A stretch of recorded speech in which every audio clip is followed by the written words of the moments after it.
an analysis of the past of the place where we are. And that means why I'm not so comfortable with the adjective global applied to Reina Sofia. Because we have some global institutions, but what is a global institution? A global institution is by definition accumulative. Accumulative. Accumulative. A global institution wants to be representative of all the world. And the global institutions today are financed by a global economy. And this is the economy of 1% in this world. This is the economy of the 1% who concentrated the luxury and the money in this world. And art becomes, again, also a part of a system of commodities, because art in the last 50 years escaped a little bit that. Even if art was always considered a commodity by many of the commissioners, owners of artworks, art in the 20th century reacted against that in such a radical way. It escaped this history of bourgeois appropriation of the artwork, or the prince's appropriation of the artwork. For example, Guernica is a good example, because Guernica is the artwork where Picasso goes out the bourgeois system of the frame. He goes out of the framed painting into the wall, into the space. And this is also a revolution. Guernica is not only a revolutionary artwork because of the political and historical context, but it's also a formal revolution in its size, in its colorless shapes. It's a very interesting formal artwork, and it's very interesting to associate it, to identify this revolution, connecting it with the ideological manifesto it represents. Well, being in Spain also, or being in Iberia, for example, before working in Spain, I was working in the Portuguese Museum in Portugal. And we share in some way a common history in the 20th century, because we are living under dictatorships. And these dictatorships isolated our countries. We had a colonial past, and at the same time, in the 20th century, we escaped modernity because of our dictatorships. And we were isolated in terms of the artistic creation in the world, and in terms of many other circuits of information in the world. And curiously, Spain and Portugal are countries opening museums and cultural institutions with the support of the European Union after democracy. What didn't happen, for example, in the same way in Greece, another country living under a dictatorship, not sharing a colonial past like us, except in the antiquity, but in Iberia there was this consequence of the interest of the European Union, the creation of cultural institutions too. And it's also very interesting because the fact the cultural institutions happened after the interest in the European Union means also to share a tradition happened in Europe with museums and art centers in the second half of the century. Museums and art institutions were part of a welfare state in Europe. And this welfare state was assuming the museum as a place for the artists and for the audience and for the community, and was assuming the museum and the art center as a system of inclusion, not as a system of exclusion, as a system of democracy, making democracy more democratic. This happened in Germany, where Kunsthalle and Kunstverein were important tools to denazify Germany, for example, after the war. And this happened with the place for education in all the European museums, and with the way European museums opened to new forms of art, and renovated themselves and produced revolutions inside themselves, in the collections of the Stedelijk, in the collection of Tate, in the collection of so many, in the appearance of Boburg, for example, when the big museum starts to become an art center too. What is curious is when a museum becomes today a global museum financed by a global system of economy. Because when this happened, the museum starts to pretend to be representative and not selective. Because the museum is also a point of view. And our point of view is a result of the history we share our point of view regarding that history, and is also a resistance to this representativeness of the global museum. Yes. Because we want to be selective, and this is why we prefer to develop nets, to develop a web of archives. For example, we feel no museum is a fortress, no museum is a palace. A museum, an art institution, must connect, and must connect with other institutions in projects, in collections. That means an archive, a collection must be an archive. An archive must be an archive in connection with other archives. This is why, for example, we produced some exhibitions, like Toulouse Human Form. This was an exhibition produced with more than more or less a dozen of curators from South America, from different contexts in South America, where they were working with the museum to represent the archives being neglected and forgotten in their original context. And the fact there was an international interest on these archives, and the fact that the exhibition was being produced, protected these archives too. Yes. And this is another way of to develop an idea of museum, not a collection of treasures, not an accumulation of treasures, not to buy everything we can find of more interesting in an art fair, for example, or in the art world today, but to connect experience, to share archives, and to be in these collaborations, to be very distinctive and based in our distinctiveness, in our difference. Yes. Because museums must be different. Museums cannot be like today's. Today you can find some collections where the same names are everywhere. And yes. Maybe, Joe, maybe bringing that sort of concept in today's Spain. I think Spain is going through perhaps one of the major economic crises of its history. I think it's perhaps wiping out the chances of a whole generation. And could you perhaps give us an example of how, as an institution, especially an institution interested in this policy of social inclusion that you've mentioned earlier on, how you've responded to that? Have you felt any duty to respond to this immediate present? You know, for example, this year in our program we are having two exhibitions. One of these exhibitions happens now. The exhibition is called Playgrounds.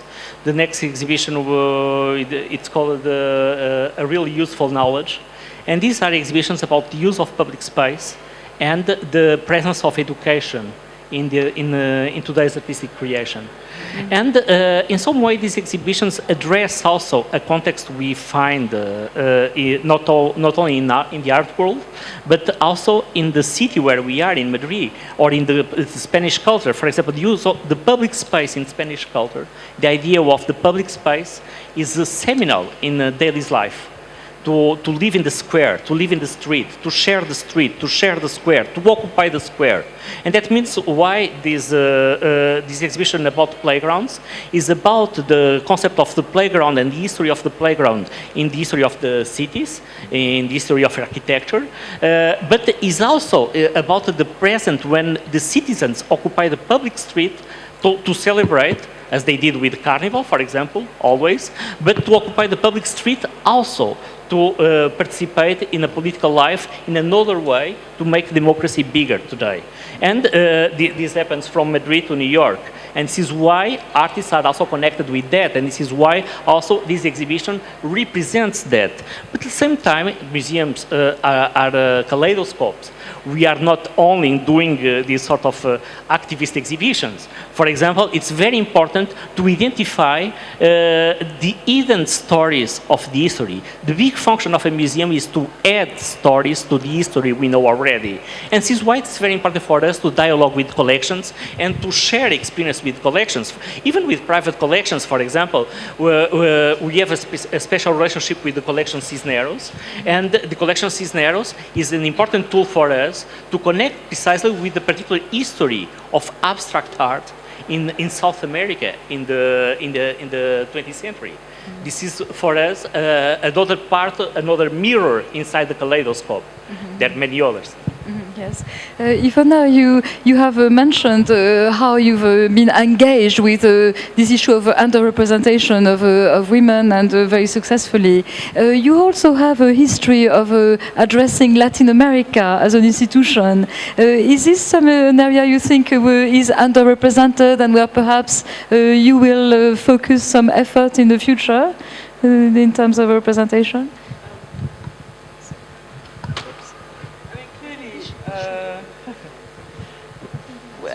We've all come a long way, and I think that we're all going through these different histories, post-colonial histories, the way that there is no longer, I think, a discernible art world centre.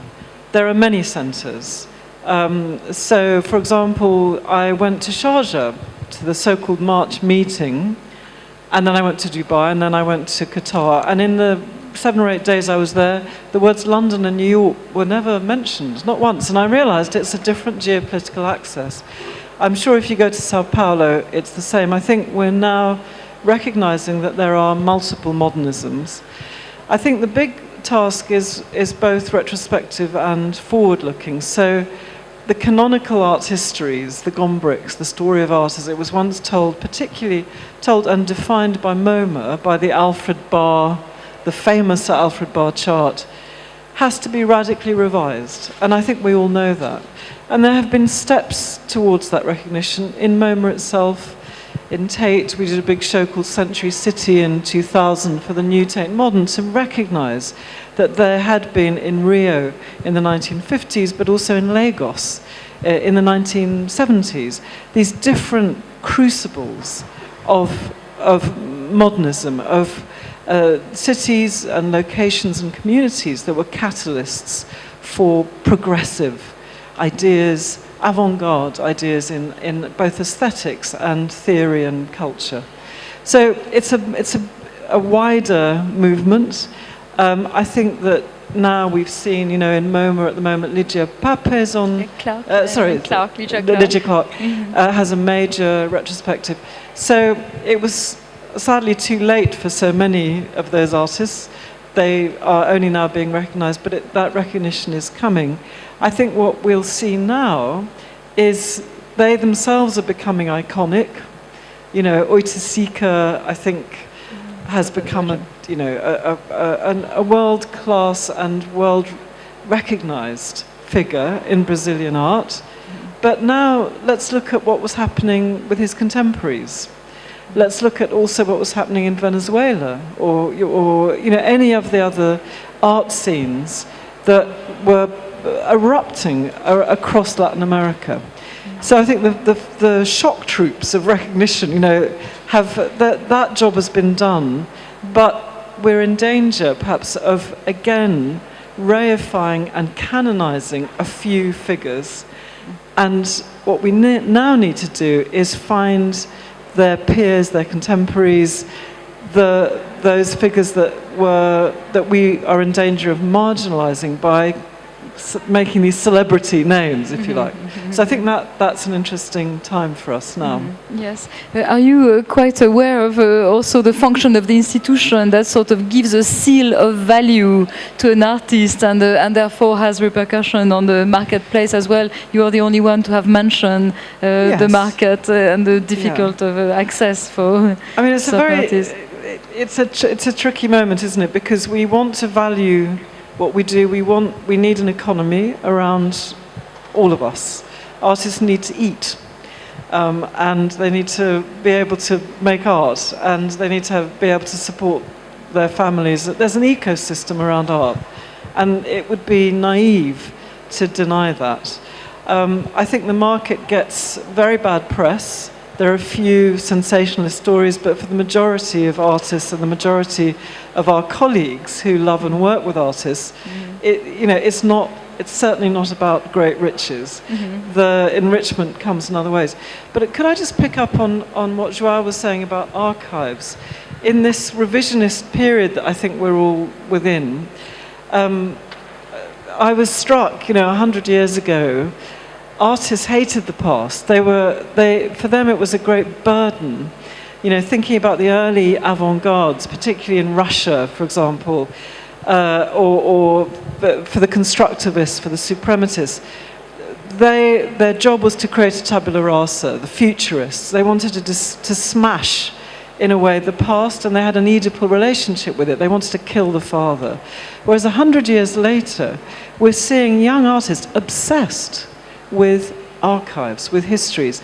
And analysing that, I think what we've understood is that the fact that we are in a global art world, whatever that means, means that there are artists coming to showing around the world in biennales and in art fairs and so on, who've lost their histories. So we did a show, for example, with Walid Raj. Well, he grew up in Beirut through the civil war. His peers, their parents, lived through 30 years of civil war or occupation.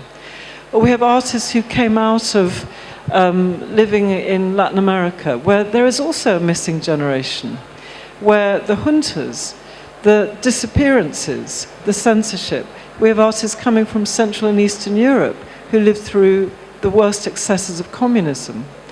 And we have artists in the West who challenge official art histories and challenge the grand narratives. So I think what we've seen over the last decade is this re-engagement with the past, with archives, with the lost histories, with the lacunae, to find who we are and where we came from and what those missing bits represented. So it's an incredibly rich time for us. I think it creates a sort of what Caroline Christophe Bakarev calls a compost, that we'll find the nurturing that comes from understanding and digging up these histories and making them visible again through institutions like Reina Sofia or Tate or Whitechapel, that this gives a rich soil for future generations to grow from, and also for publics to recognise these lost histories. I mean, one thing that we haven't talked about is how audiences, up until 20 years ago, 50% of the audience walking into a museum could only see herself naked and lying on a couch. So I think this idea that today someone in London who might come from Pakistan or Bangladesh or from the Caribbean could walk into a museum and see a work of art by an artist from their culture, or they might see their experience represented in the institution. And I think that's tremendously important as politics. Yes, that was going to be my question to you, Lulu, because you've mentioned the birth of new institutions in the Middle East, but how do you engage the audience? It's all right to have a militant artwork, to have this mission, but how do you engage the audience, and perhaps what is the audience that comes to Jam from your experience? Okay, well, I'd just like to answer to something you said. That it is changing. These hotspots is not New York, Paris, London anymore, and it's shifting. But I think that shift is happening quite slowly, and it's still the credibility of artists globally is based on the credibility given to it by a Western institution, and that's, I mean, I'm not saying necessarily it's a bad thing, but I mean, for example, 40 new works by Middle Eastern artists are in the Tate collection, and that's because of the Middle Eastern, like, I contribute to that, but like that these are very important, these acquisition committees and things like that, and that's like, like when they say globalization, yeah, it gives you access to information, but I don't think it's thorough information. You need people representing a place, a culture, who it's in their interest to go into a museum and see their culture mirrored, as you say. Regarding the institutions that are being built in the Middle East, it's a completely different model. With the audience, yes. Yeah, because we don't have the number of people, and we can't base the success of an exhibition on ticket sales. Everything's sort of an inverted pyramid approach there. I don't really know. I do know that, for example, in the Louvre, one of the criteria of having the name of the Louvre for a certain amount of years is that they have to build their own collection with the expertise of the Louvre, which I think is excellent. The Guggenheim, I mean, they have it's a sort of a 50-50 effort of bringing are artists from the West and artists from the Middle East. And I think, so all of these things, and now more and more people, again, we don't have art academies in the Gulf, we don't have, you know, the sort of education. So who is your audience? Who comes to the institutions? Well, in Dubai it's mixed, you know, you have few locals, but you do have some locals. You have Arabs, you have